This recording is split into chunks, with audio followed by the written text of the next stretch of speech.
Hello everyone, welcome back. So first of all, everyone give yourself a little pat on the back. We're at like the kind of last major big part of this tutorial, which is the texturing. Once we're done that, like it's gonna be pretty smooth sailing from there, but this is the last big hurdle. So it's really cool that we finally made it this far. All the baking is done, UVing, modeling, all that kind of stuff is out of the way, and texturing is just going to be a good time. It's pretty fun, and there's a lot to cover. But we find ourselves back in Maya here because we got to find a way to bring all of this stuff into Substance Painter. And yeah, this first part is mostly going to be about setting up our materials, laying things out inside of Painter, baking our additional maps now that we have our AO, normal map, and ID sort of set up. And then we're just going to sort of be sorting things out. This is mostly just sort of a preparation episode as far as the texturing chapter goes. But anyways, we have our three different sort of material sets: the inside, the keys, and the frame low. So the way that we need to set this up so that when we import it into Painter, we can sort of divide these is by giving them different materials. And the reason we do that is because if we go to our UV editor and say we have everything selected, if we look at our UVs, it's all three of our UV sets on top of each other. And if we bring this into Painter, it's not going to really know how to sort this stuff out. There's really no thing like built into the model to explain what is going where. So what I've gone ahead and done, and I've already done this off of camera, but I'll do it again, is let's assume that everything is using the same material. So I just assigned all of it this gray material. What you want to do is for every different texture set, each one of these different parts, you want to give them their own unique material. And when we export it, each part with the material will be sorted into a group together inside of Painter. So let's select this guy. We can hold right click. Hold right click, go to assign favorite material, and like Lambert or Blinn, whatever works. Honestly, it's all the same. And in this case, what I did was I made a material called, there's keys, inside, and shell. So I assigned shell to this guy. We can go to our attributes and we can see the material here. If you assign a new Lambert, just sort of go to your attribute editor and you can rename it right here just to keep it easy and consistent. So that's for the shell. For the keys, let's go ahead and assign our keys. Nope, my right mouse button has been a bit sticky recently. Let's assign that keys and just make sure that's assigned. Yep. And then for the inside, assign favorite and existing and inside. So now even if we export all of these guys as one mesh, seeing as they have different materials, they're going to be split up inside of Painter, and we can deal with them independently from one another pretty easily. One more thing I want to do before we send this off into Painter is if we select our entire sort of group and we look at our UVs, we have some of these guys off to the side. Now this was just for baking, and in theory, if we texture this stuff, anything in the like outside the 1-to-1 space here is still going to get textured. It's still going to represent whatever is textured there one space over. But if I'm not mistaken, if we try and actually paint directly onto these areas in the 3D view, it won't do it. It'll only let us paint onto the area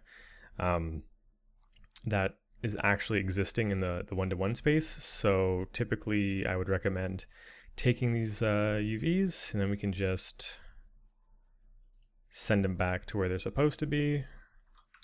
Yep, right there. So we did that for this first piece. Let's go to the next one. Select all these UVs and move them over. And finally, for the inside, this one has quite a bit of overlap. We can just select those guys, make sure we don't catch any of these guys on the edge. Seems to be good. And just send those over. Cool. So that's going to be that. What I do want to do now is Um, it's a little bit difficult to see everything inside of Painter when it's set up this way. Like say we're trying to see the bottom of the mesh, it's always hard to see light shining up inside of Painter. So what we can do is we can actually lay out our geo, so we can kind of see things at better angles, and we can still texture on it, but we can have multiple versions of the mesh displaying multiple different things, and that way we can just sort of focus on areas a lot easier. So I'm going to set that up, and if you don't fully understand what I just said, it'll make a lot more sense in just a second. So I'm actually going to save scene as, and we're going to do a new scene here, and I'm going to call this underscore texture underscore 01 underscore layout, and I want to save as because we're going to be kind of blowing up our mesh a little bit. And with that done, what we can do is we have our typewriter here. Let's go ahead and say split it up into different parts. So let's take this frame, just duplicate it all with Control D and move it to the side. So now if we just want to focus on the frame, it's a lot easier to do it that way. I can just pull it out a little bit more. Let's do that again for the keys. And pull the keys over here.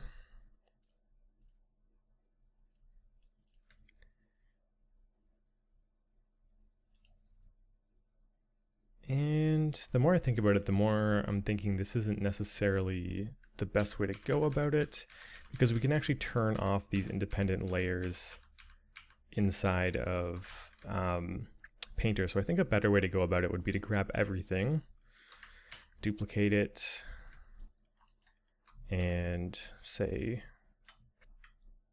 rotating it is going to break it. So let's go ahead and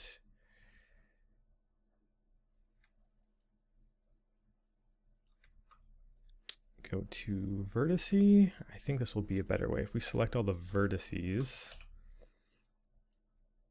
it should let us rotate it. Yeah, I'm just going to rotate it 90 degrees so we can see it from the bottom pretty easily.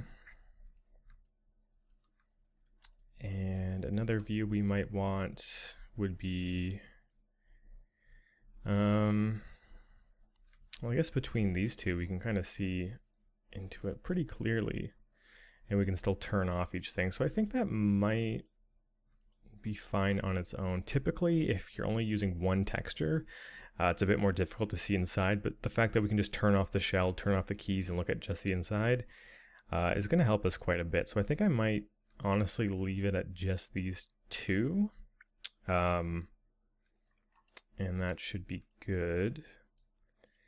I want to make sure there's enough space between everything. And then from there, we can select everything, freeze transform, delete history, and yeah, go to File, Export Selection. It's just taking a second to open it up, but what we did learn when we were baking is that we're going to have to be exporting this as a OBJ.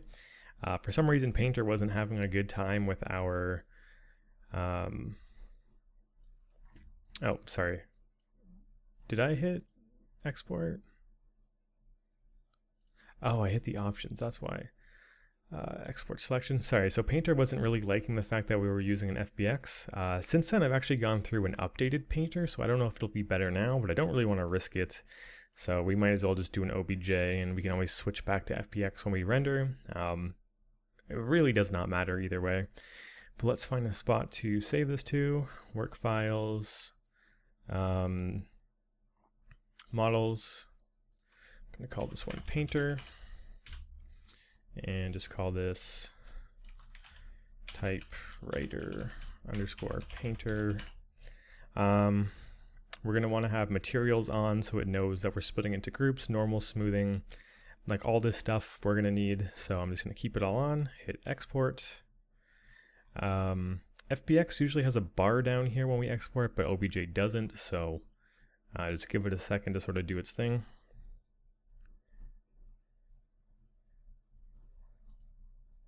And whenever this is unhighlighted, because I clicked off, we'll know that we're good to go.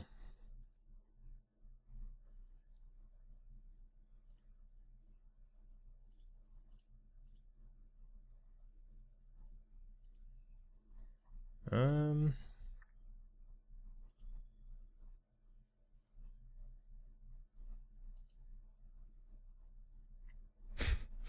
is taking a little bit of time. I wasn't expecting it to be this long.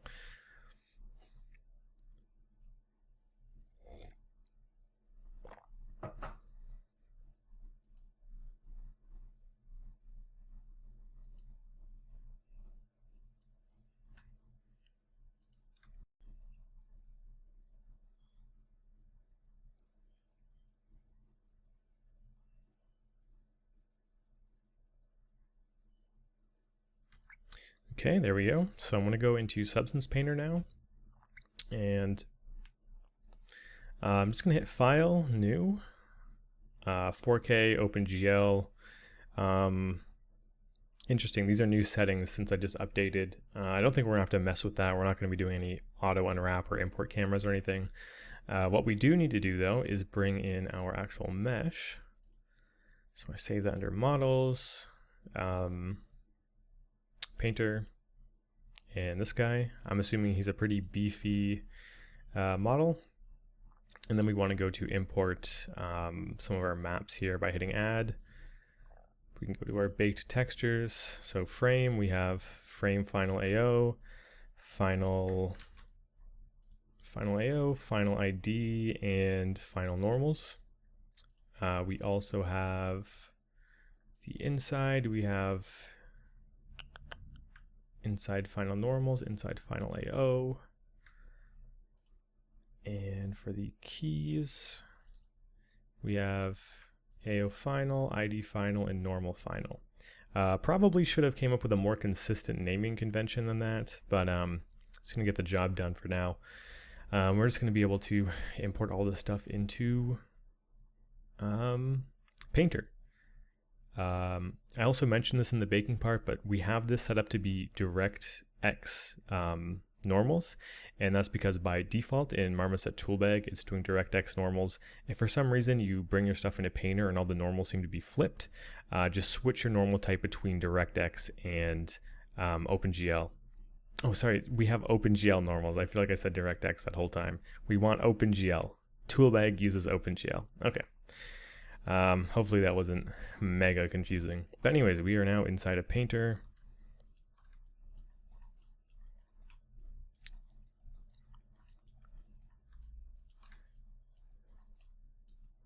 Okay, I'm just getting used to some settings here. So since we have two things set up here, what's kind of weird is, say we want to orient around just this guy, and then we're looking at him, it's really good, and then we want to switch over here. Even though we're over here now, it's still going to sort of orient around this. So I think, if I'm not mistaken, it is Shift F and then click on something. And now we're going to be orienting around this. So right now the camera's spinning around this guy. And then if we're over here, it's really hard to sort of focus in on this guy, but then Shift F and click on it. And now we're focusing wherever we clicked. So that's something good to know moving forward. But anyways, let's sort of set up the materials that we have here. So if we go to this little tab, the texture set list, as you can see, we have our 3 different sets. And this is what I meant. We can just sort of like focus in on one area at a time, which is going to make sort of more than these views kind of obsolete. We don't really need more than that. The first thing I want to do is name these guys. So if we double click, we can type in inside. So we know that this is the inside of our typewriter. This guy is the keys. And this guy, of course, is then the frame or shell, whatever we're going with for this. I'm just going to go with frame. And we always have the option to turn those on and off. And whichever one we have selected is going to display the list of textures that we're currently working on. In this case, I'm just going to start with the frame, and we can start setting this guy up. So if we go to project in our shelf, it's going to be all the stuff we imported from the start. Let's go ahead and start slotting some of the stuff in. So under normal map, we're going to want to find our frame normals. It's going to put everything in there really nicely. We also have our frame ambient occlusion, which really makes it pop. It's a lot nicer. And then we have our frame ID. So we're not going to notice a difference for that. That's just for masking purposes. Just making sure that was on correctly.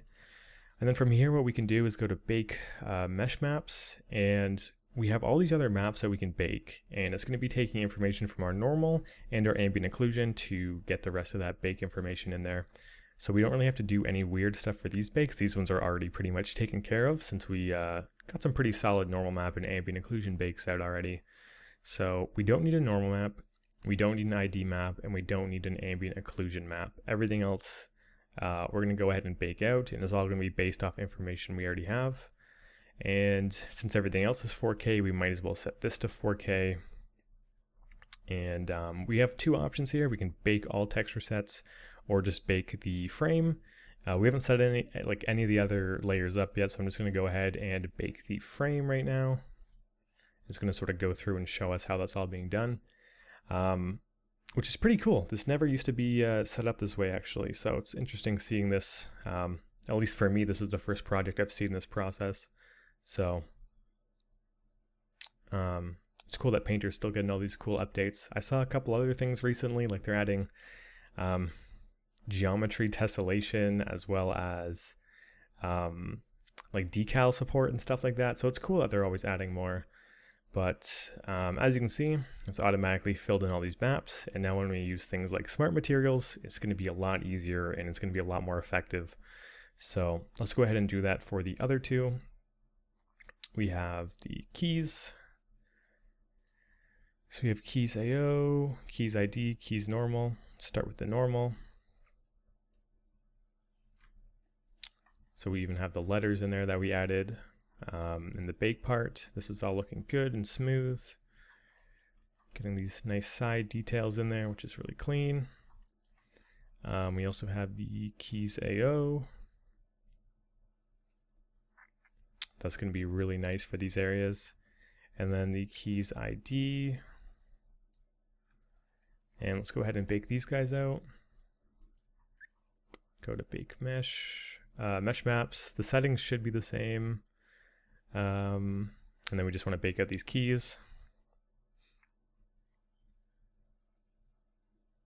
I'm surprised how fast it is. I did remember reading about how this new baker was a lot more efficient and sped up, but like they're really not messing around. Like this is all 4K and it's going pretty fast. So it's also nice to be able to see a consistent progress bar on it. But anyways, that stuff is done, and that just leaves our last layer, which is inside. So let's see where we have that stuff. Inside normal's final. So this is really cool to see, even though we have no actual cuts in this. It looks like there's geo going there, which is really clean. Got this nice rivet in the belt. These guys are looking pretty good. We also have our inside final AO. That's looking really clean there. From there we can bake out the rest of our mesh maps.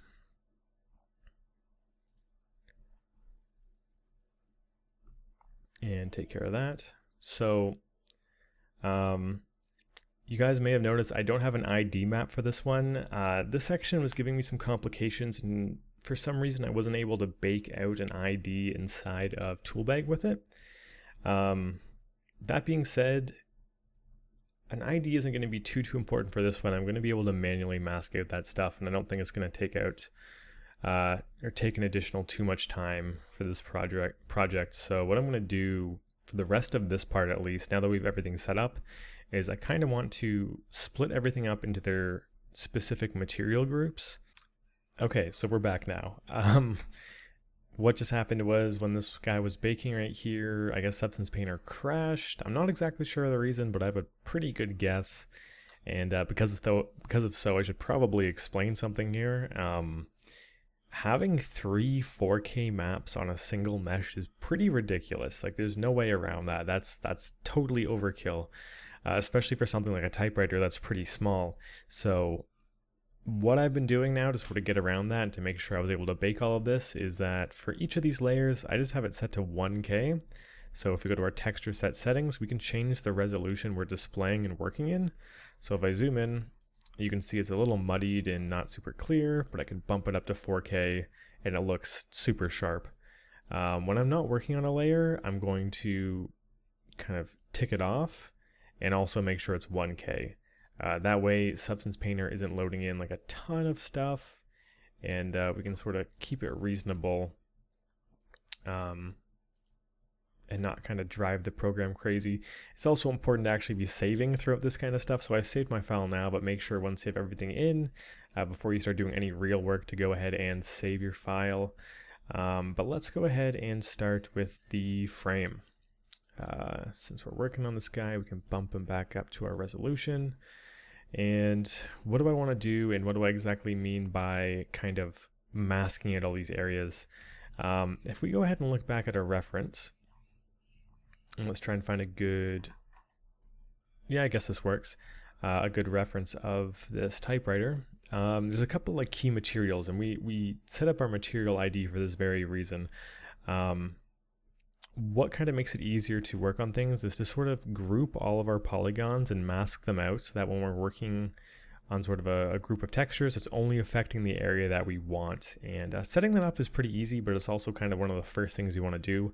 So all this kind of shiny painted metal I'll put in one group. All this sort of more chrome style metal I'll put in a different group. The rubber on the feet I'll put in a different group. The metal for the screws I'll put in a different group. And that way I can just sort of change that material and it'll automatically apply to the areas I want it to. And then we can go in and add some more customized personal detail later on. So we can go ahead and start that with the frame. And let's go ahead and start with this basic metal here. So I'm going to add in a fill layer. Fill layers by default, what they do is, well, I'll change the color and show you. It's just essentially going to affect everything. So if I turn this to like a nice sort of faded red color, everything is going to turn red. We can also go into the side here and we can affect things like metallic, roughness, normal, height. We did a bit of the height in the baking part when we were adding some of the custom lettering to the tips of the typewriter.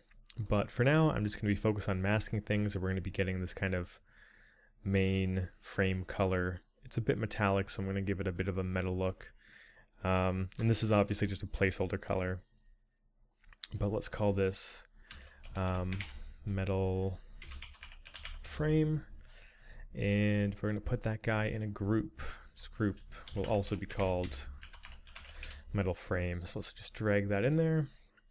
And we're going to be masking this guy out so that everything in the group is actually affected, because we're not just going to have one layer for this specific piece. It's going to be a bunch of different layers. So let's go ahead and add a mask with color selector, since we've already gone ahead and baked an ID mask. And we can go to pick color.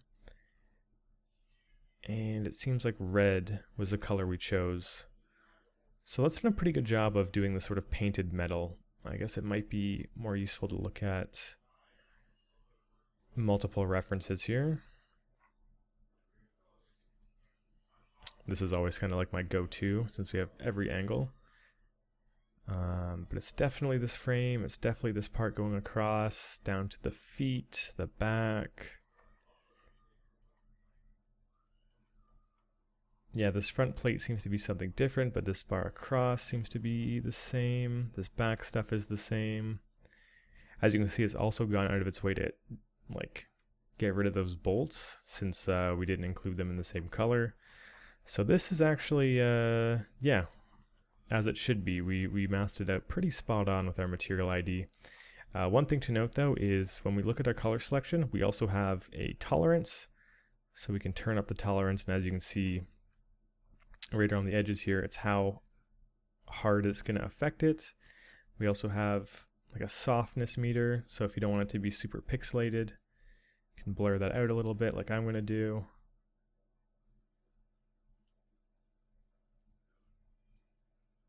But if you turn the tolerance up too much, it might affect areas that you don't want it to.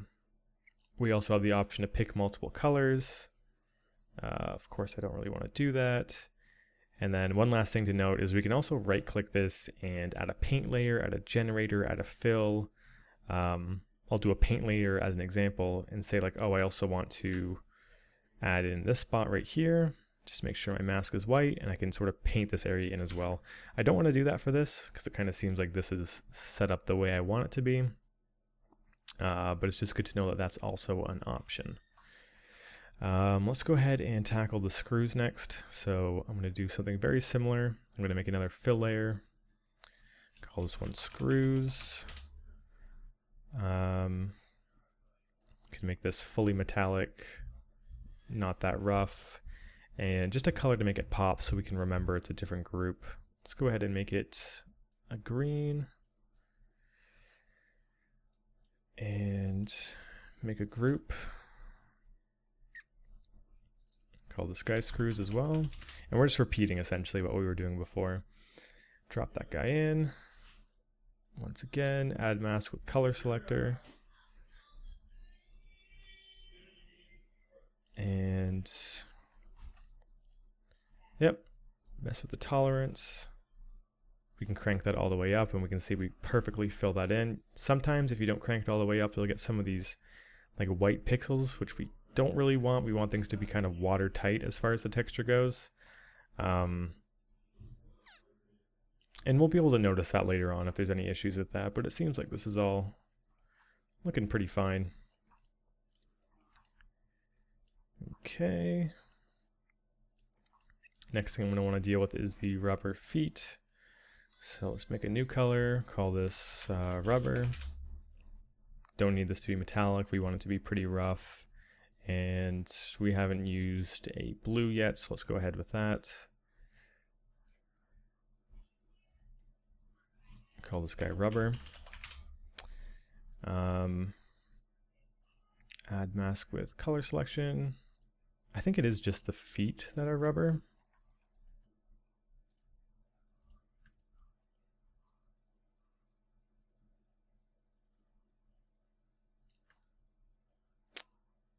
Okay, so obviously this looks atrocious right now, but it's definitely just a placeholder. It seems that I also made this area orange, and I don't want this to be rubber here. I don't want this to be in the same group. So what I can do is right click this, go to add paint, and with this paint layer, we have this option to mask between white being we want it to appear and black meaning we're painting out of the mask. We can turn it to black, select our polygon mode, so we're just selecting polygons. And up here it gives us the option to select UV shells. So I'm just going to click this area on black, and it's going to deselect that entire UV shell. It seems that this goes all the way around.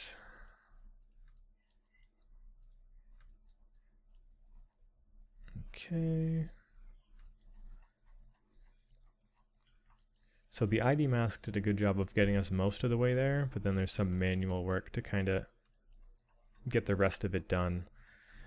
To avoid this, you can always add more colors when you're actually doing your masking inside of Maya, but like in this case, I don't mind adding just an extra layer to quickly get around that. Next is this plastic, so let's make another one. Call it plastic. This guy can be, I guess, a purple.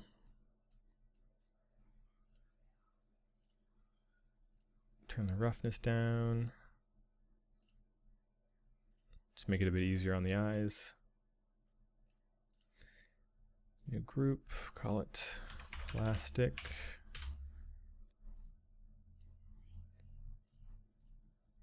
And add a mask with color selector. Seems we made this nice and pink. I'm gonna go ahead and make this pop a little bit more. Actually, now that I see how close it compares to other things. And then see if we need to mess with the tolerance at all. It seems like the screws are doing a pretty good job of staying on top. They're pretty dominant. Okay. Looking pretty good. So that leaves kind of these smaller miscellaneous plastic pieces or metal pieces. So let's go ahead and just call this metal. or metal misc, since we already have a metal frame. Since it's metal, let's give it like a very minty, light minty kind of color. Metal misc.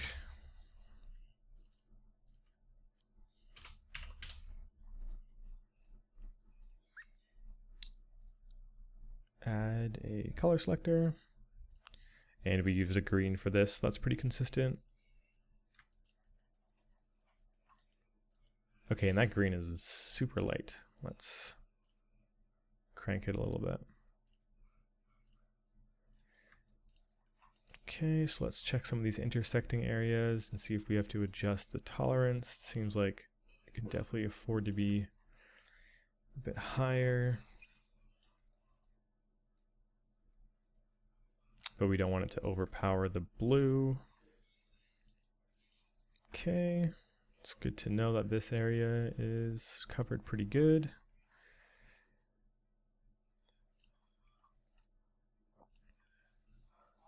And then we also have blue back here, which we don't want. So I'm going to actually go back here and unselect that part from the rubber, since we determined blue to be rubber, and that's more of like a metally ruler part. It seems that it's being used all the way around. So let's just take care of that.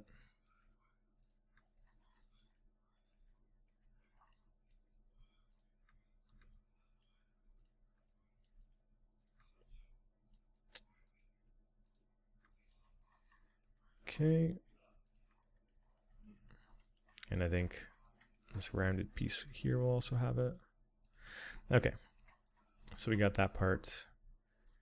And I guess that just leaves that area there now. Right, I did make this rubber, but I think I made this part plastic, but let's take a look at the reference.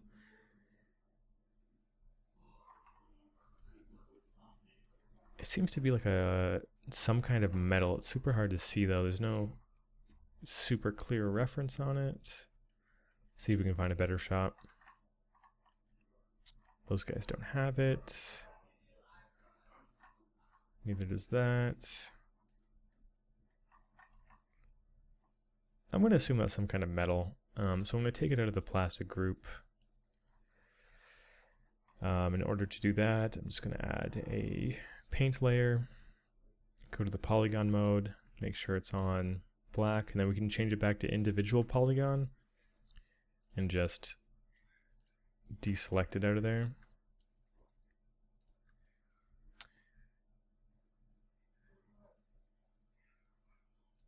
Seems like it's got caught on the sides as well from some bleeding. Okay. So then let's just get these last areas. And it should be good for this guy. So these last areas, I don't really know what to call them. I'm going to call them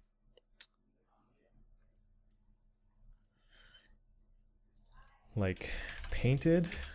So if you look at the reference, this area is definitely painted. So maybe I'll make this one in the middle something different. I'm going to start with painted here and make this like a dark identifiable red. Let's get a group, call it painted, put it in there. We're just going to add a black mask this time, so it's completely invisible. And then we can just manually, without using an ID map or anything, just mask it out by going to our shell option, turning the color up to 1, and sort of painting it in. And let's get the back as well. And you've probably noticed there's a bit of a problem with this technique. So the first problem is we've painted over the screws. So we're gonna have to fix that. And the way that we're gonna do that is by going to paint, going to our paintbrush, turning the grayscale to black, and just sort of stamping it out. If you hold control and right mouse button and just sort of go left and right, it's going to make it bigger or smaller. And if you hold control right mouse button and go up and down, it's going to make the brush harder or softer.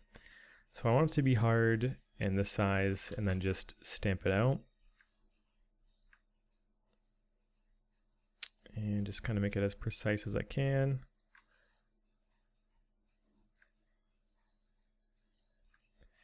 Like so.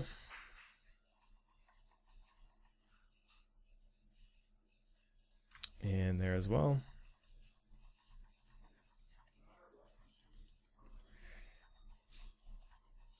And continue to the back. And you want to make sure you don't see any white there. It's better to get it a little bit inside than otherwise. So we got that. And then for this final middle piece, I don't exactly know what material that is, but I think we could probably lump it in with these green parts. So let's go ahead and find a way to do that. I'm also seeing some blue here. Let's go ahead and mask that out.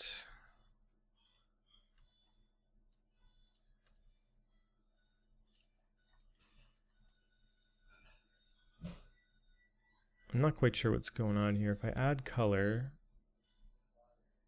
orange, what is orange?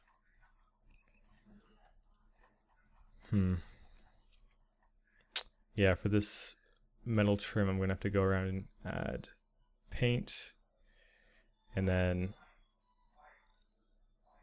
pick up on these extra areas here. And I'm assuming the back, I'm assuming the back is going to be pretty similar.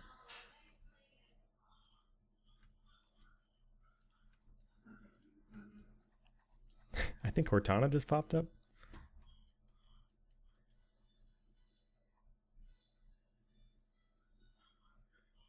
I'm sure that was picked up in recording. That's really weird. Nothing actually popped up, but I guess we're getting a little cameo here. Okay, let's just get this area. I'm not quite sure why I decided to make this a separate material. I'd imagine they would probably keep it the same in real life, but that'll do that. As for this part here, I'm just going to give it its own thing. I'm just going to call it center disk. And the way that I'm going to get this is by, if we slap this guy in, and since he's kind of like a special one, I'm just going to make him gold.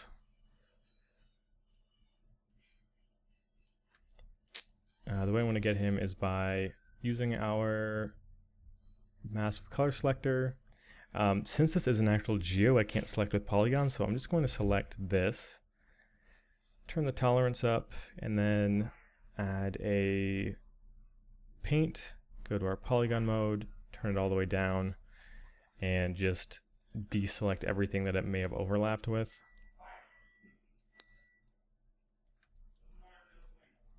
And it's just going to be this area here. And that's a really, really ugly yellow.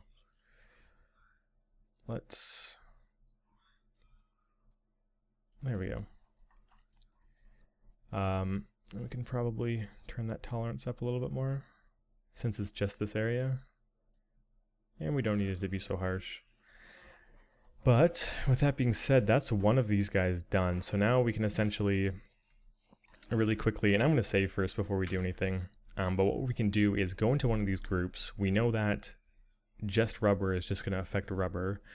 Start putting in some materials, and we're going to be pretty confident that we're just going to be affecting one area at a time here. So saving is going to take a while with this kind of stuff, but it's all going to be worth it. So let's go to rubber. We can go ahead and go to like a smart material, and this is not how I'm going to necessarily do this. This is just an example, but we can type in rubber. I'm not sure what a good example of rubber is. Something maybe with some edge wear. rubber dry, sure. And we can just sort of put that in over the blue. It's gonna take into account all those maps that we baked out. And we're pretty confident that it's only affecting just that one area. We can just sort of build up from there. Just want to delete that since we're not going to be going about it that way. But that's how we mask these areas out. Now with this guy done, of course, we're going to have to go through and do the keys and the inside as well. The keys will be super quick. The inside, probably about the same time as the frame. But the fact that we have ID maps is going to speed it up quite a bit. And yeah, I'm going to do the other two off of camera. I think after kind of explaining this, you probably got the gist of it. But once again, just to switch between layers, we're just going to go to our texture set and just click on a different key. And you're going to see there's no layers here now. So we're starting from scratch, just working on this. But yeah, that'll do it for this part. Hopefully that explains it. And in the next part, we will actually start texturing things a little bit more seriously and get our hands dirty with building up some materials. And I think we'll start with... Let's start with the keys. I think that might be a good one to start with. It's probably the most simple one, and then we'll sort of work our way up from there. But anyways, guys, thank you for watching this first part in the texturing chapter. Hopefully you learned something. Hopefully you enjoyed, and I'll catch you in the next part. See ya.